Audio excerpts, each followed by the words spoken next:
संसार से मुक्त होने के उपाय का नाम योग है। वह दो प्रकार का होता है। एक होता है चित्तोपशम और दूसरा प्राण निरोध। प्राण निरोध द्वारा चित्त का निरोध हो जाता है और चित्त के शांत होने पर प्राण का निरोध हो जाता है। चित्तोपशम होने पर आत्मा का अनुभव उदय हो जाता है। कुछ लोग प्राण निरोध के मार्ग पर चलकर आत्मानुभव प्राप्त करते हैं और कुछ चित्तोपशम के मार्ग पर। पहले साधकों को योगी और दूसरों को ज्ञानी कहते हैं। योगियों का वर्णन करते हुए वशिष्ठ जी ने श्री रामचंद्र को महायोगी काकभुषुंड की कथा सुनाई थी। आज के इस भाग में हम वही कथा सुनने जा रहे हैं, लेकिन उससे पहले याद दिला दूं कि यह 27वां एपिसोड है योग वशिष्ठ कथाओं की सीरीज का।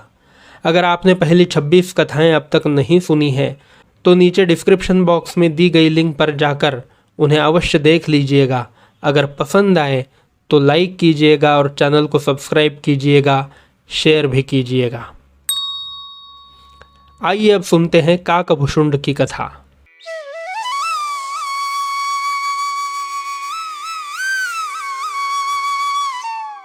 ऋषि वशिष्ठ ने कहा, एक समय मैं सूक्ष्म शरीर द्वारा इंद्र की सभा में गया। वहां पर बड़े बड़े ऋषि और मुनि बैठे थे और नाना प्रकार का वार्तालाप हो रहा था। होते होते चिरंजीवी पुरुषों का वृत्तांत छिड़ गया। शातातप नाम के एक मुनि ने कहा कि संसार में सबसे अधिक चिरंजीवी काकभुषुंड मुनि है। सबने उत्सुकता से पूछा कि कौन है ये और कहाँ रहते हैं। शातातप मुनि बोले, सुमेरु पर्वत की पद्मराग नाम वाली कंदरा के शिखर पर एक कल्पवृक्ष है। उस कल्पवृक्ष की दक्षिण दिशा की डाल पर बहुत से पक्षी रहते हैं। उन पक्षियों में एक महाश्रीमान कौवा रहता है। उसका नाम भुषुंड है। वह वीतराग और महाबुद्धिमान है। जितने काल से वह जीवित है उतने काल से कोई भी जीवित नहीं है।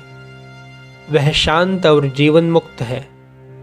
उसके साथ बातचीत करने से परम आनंद का अनुभव होता है और चित्त शांत हो जाता है। यह बात सुनकर ऋषि वशिष्ठ के चित्त में काकभुषुंड के दर्शन करने की महती उत्कंठा जाग उठी। इंद्र सभा से उठकर वे सीधे सुमेरु पर्वत की ओर चल दिए। सुमेरु पर्वत की पद्मराग नाम की उस कंदरा के शिखर पर पहुंचते ही उन्हें कल्पवृक्ष दिखाई पड़ा। उस महासुंदर और सभी ऋतुओं में फल फूल युक्त वृक्ष के ऊपर नाना प्रकार के पक्षी बैठे आनंद के राग अलाप रहे थे। आगे बढ़कर वशिष्ठ जी ने देखा कि उस वृक्ष के एक टहनी पर अनेक कौवे बैठे हैं। वे सब के सब अचल और शांत भाव से बैठे थे और उनके मध्य में एक महाश्रीमान और कांतिमान ऊंची गर्दन किए हुए एक कौवा विराजमान था। वही जो जगत में सब जीवों से अधिक चिरंजीवी था, जिसने अनेक कल्प देखे थे और जो सदा ही आत्मभाव में स्थित रहता था। वशिष्ठ जी आकाश से नीचे उतरे। उन्हें देखते ही सब कौवों में खलबली मच गई। यद्यपि काकभुषुंड ने उन्हें कभी देखा नहीं था, फिर भी वे अपने आप ही अपनी सर्वज्ञता के कारण समझ गए कि वशिष्ठ हैं और कुतूहलवश उनके दर्शन करने आए हैं। उन्होंने उठकर वशिष्ठ को प्रणाम किया और उनका स्वागत किया। संकल्प द्वारा उन्होंने हाथों की रचना करके वृक्ष के पत्र तोड़कर उनके लिए आसन बनाकर उनसे बैठने की प्रार्थना की। यद्यपि वे सब कुछ समझ गए थे और जानते थे कि वशिष्ठ किस निमित्त वहां आए थे, फिर भी उनसे बोले, हे भगवान, आपने हम सबको दर्शन देकर कृतार्थ किया। आप कृपा करके आज्ञा दीजिए कि आपकी हम क्या सेवा करें।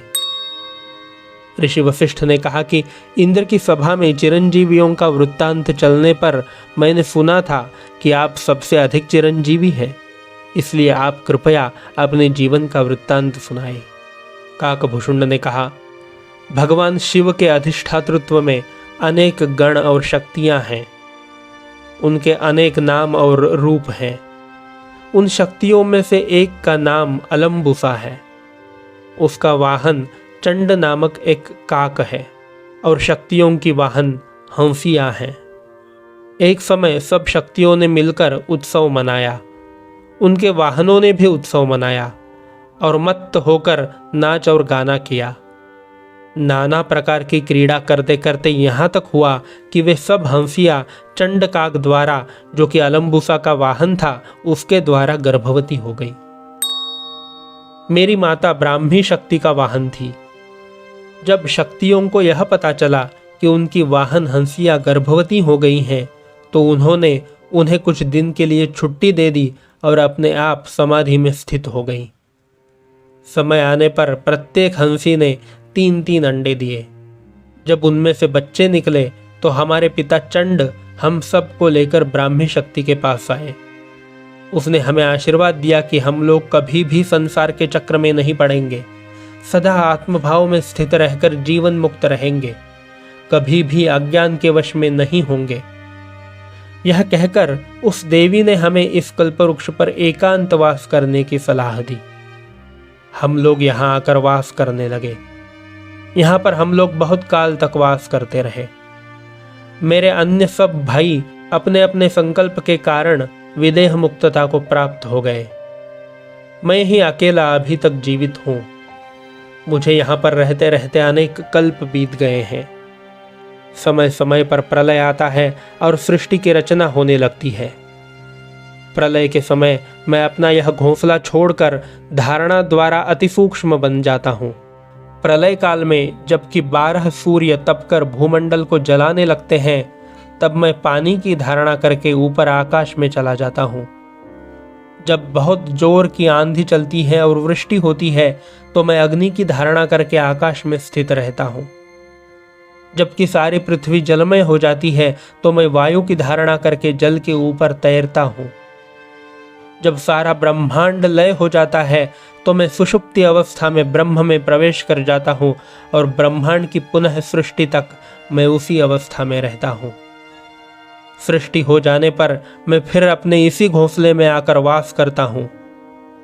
मेरे संकल्प के कारण यह कल्पवृक्ष प्रत्येक सृष्टि में उदय हो जाता है। वशिष्ठ जी ने बड़ी उत्सुकता से पूछा, आपने इतने बड़े जीवन में क्या क्या देखा? काकभूषुंड बोले, मैंने अनेक आश्चर्य देखे हैं। उनमें से कुछ आपको सुनाता हूं। एक समय पृथ्वी पर तृण और वृक्ष ही थे और बाकी कुछ भी नहीं था।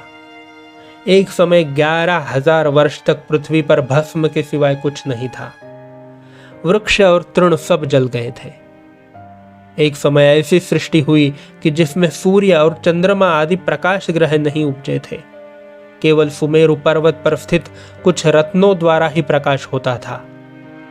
उस समय दिन रात की गति कुछ नहीं जान पड़ती थी। एक समय ऐसा हुआ कि देवताओं और दैत्यों का युद्ध होकर दैत्य लोगों की विजय हुई और केवल ब्रह्मा, विष्णु और शिव को छोड़कर सब देवता उनके अधीन हो गए और सारे संसार में 20 युगों तक दैत्यों का ही अचल राज्य चलता रहा। एक बार 2 युगों तक पृथ्वी पर वृक्षों के सिवाय कुछ नहीं था। एक समय कई युगों तक पृथ्वी पर पर्वतों के सिवाय कुछ नहीं था। एक बार सारे पृथ्वी मंडल पर जल के सिवाय कुछ नहीं था। महामेरु ही जल में खंबे की भांति स्थित था। एक बार विंध्याचल पर्वत इतना बढ़ा कि सब पर्वतों से बड़ा हो गया और पृथ्वी मंडल को दबाने लगा। एक समय सृष्टि में न मनुष्य थे और न देवताएं थी। सूर्य, चंद्रमा, नक्षत्र, इंद्र, उपेंद्र और लोकपाल मेरे सामने ही अनेक बार नष्ट हुए और अनेक बार उत्पन्न हुए। मैंने भगवान को हिरण्यकश्यपु को मारते हुए देखा है और देवताओं, दैत्यों द्वारा समुद्र का मंथन अपनी आंखों से देखा है। मैंने ऐसी सृष्टियां देखी हैं जिनमें विष्णु का वाहन गरुड़, शिव का वाहन बैल और ब्रह्मा का वाहन हंस नहीं था। जब सृष्टि उत्पन्न हुई तो हे वशिष्ठ, आप, भरद्वाज, पुलस्त्य आदि ऋषि उपजे। फिर सुमेरु आदि पर्वत उपजे। आपके 8 जन्म मुझे याद हैं। कभी आप आकाश से उपजे, कभी जल से उत्पन्न हुए, कभी अग्नि से तो कभी पवन से। 12 बार मैंने समुद्र मंथन देखा है। 3 बार हिरण्यकशिपु को पृथ्वी को पाताल में ले जाते देखा है। 6 बार परशुराम का जन्म देखा है। मैंने ऐसे ऐसे समय देखे हैं कि जबकि वेद और पुराणों के अर्थ दूसरी ही तरह लगाए जाते थे। प्रत्येक काल के उपास्य देवता और शास्त्र प्रवर्तक भी भिन्न भिन्न रूप के देखे हैं। मुझे मालूम है कि वाल्मीकि जी ने 12 बार रामायण की रचना की है। व्यास जी ने मेरे सामने ही 7 बार अवतार लिया और कई बार महाभारत की रचना की। मैंने विष्णु भगवान को भक्तों की रक्षा के लिए अनेक बार अवतार लेते हुए देखा है। मुझे 11 बार रामचंद्र के रूप से उनका अवतार लेना और 16 बार कृष्ण के रूप में भली भांति याद है।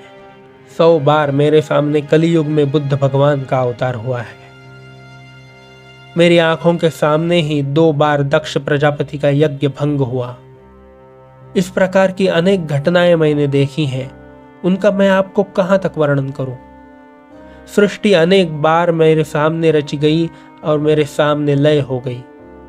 कभी और प्रकार की सृष्टि होती है, कभी इसी प्रकार की जैसे कि अब है, कभी इसके सदृश और कुछ भिन्न रूप की होती है। मेरे रहने का स्थान भी कभी सुमेरु होता है, कभी मंदराचल, कभी हिमालय और कभी मानव पर्वत। किसी किसी सृष्टि में युगों के नियम का भंग हो जाता है। कलियुग में सत्ययुग और सत्ययुग में कलियुग वर्तने लगता है। नाना सृष्टियों में देश, काल, क्रिया, प्रजा, शास्त्र, राज्य और धर्म नाना प्रकार के ही देखने में आते हैं। एक समय ऐसा हुआ कि ब्रह्मा अपनी आयु के 2 दिन पर्यंत समाधि में रहे और 2 कल्प तक सृष्टि की रचना ही नहीं हुई। वशिष्ठ जी को इस कथा को सुनकर बड़ा आनंद हुआ। बहुत देर तक फिर काकभूषुंड से उनका ज्ञान और योग संबंधी वार्तालाप हुआ, जिसका वर्णन योग वासिष्ठ के आगे के अध्यायों में आता है। अगर आप उस वर्णन को भी सुनना चाहते हैं तो जरूर नीचे कमेंट करके बताएं, हम उस पर अवश्य वीडियो बनाएंगे। धन्यवाद।